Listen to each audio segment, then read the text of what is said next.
And we'll now recognize our colleague, Representative Posey, for 5 minutes. Thank you very much, Mr. Chairman. The thing that alarmed me the most about COVID-19 in the very beginning is when we got our first TV reports.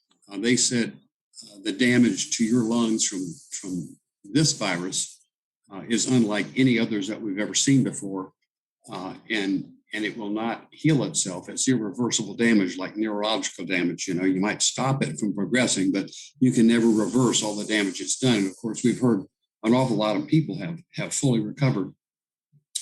I remember talking to NASA Administrator Jim Bridenstine right after he got tested, and he was sick at the time he got tested. And he said, the doctor called him and said, "What do you want first, the good news or the bad news?" He said, "Well, give me the good news." He said, "Well, you don't have COVID." He said, "Well, then what's the bad news?" He said, "Well, you've got the other virus that's already killed 80,000 people. But I guess that other virus didn't kill anybody after COVID came out. I guess it was stopped in its tracks."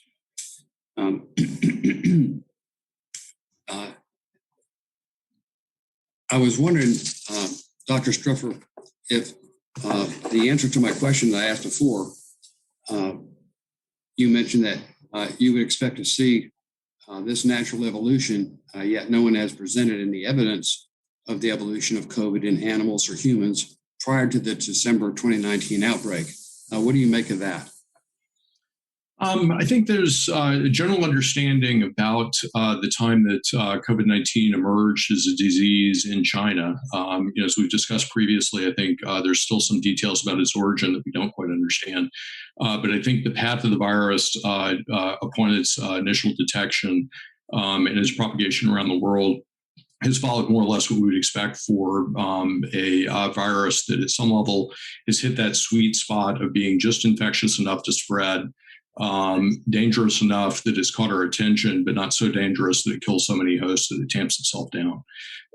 So again, I would respectfully ask the member to perhaps call on Dr. Rivers or Dr. Kareem or Dr. Grobot to add some additional perspective on this. But I think we're seeing a progression in the genetic evolution of the virus under the pressures that we would expect from both non-pharmaceutical interventions and now the vaccines that are taking hold, that is within the spectrum that we would anticipate as scientists.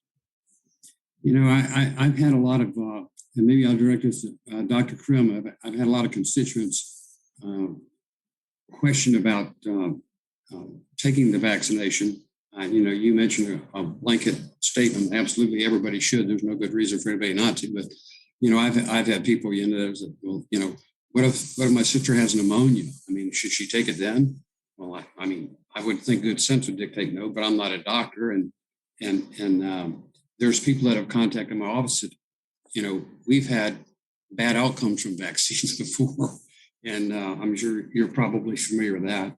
And I've just told people, talk to your physician about it. Your physician knows best of all if you should get it. And I've had some circle back and say, hey, my physician said not to do it. Well, I'm not going to argue with your physician about that. I'm aware of the Vaccine Injury Trust Fund. I don't know if y'all are familiar with it or not.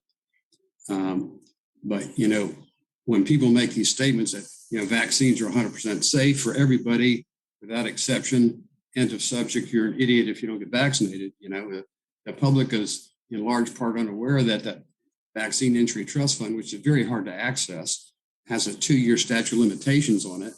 Most pediatricians tell people they're crazy if they think their kids are injured or whatever.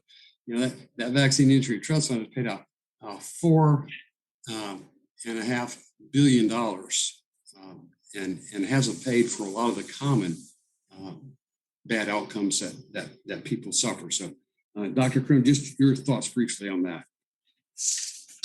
Yes, thank you for that question. So, I think all vaccines carry some side effects, and so that's part and parcel of what we live with. It's a question of the benefits and risks. In my own clinic, I've had 2 severe reactions, one of which was very severe. A patient hospitalized, demyelinating disease, and she happened to have lupus, systemic lupus erythematosus. So she has a history of this kind of problem, and she didn't do well with the vaccine. I'm not sure if she actually got COVID, she would probably also have quite a severe form of COVID.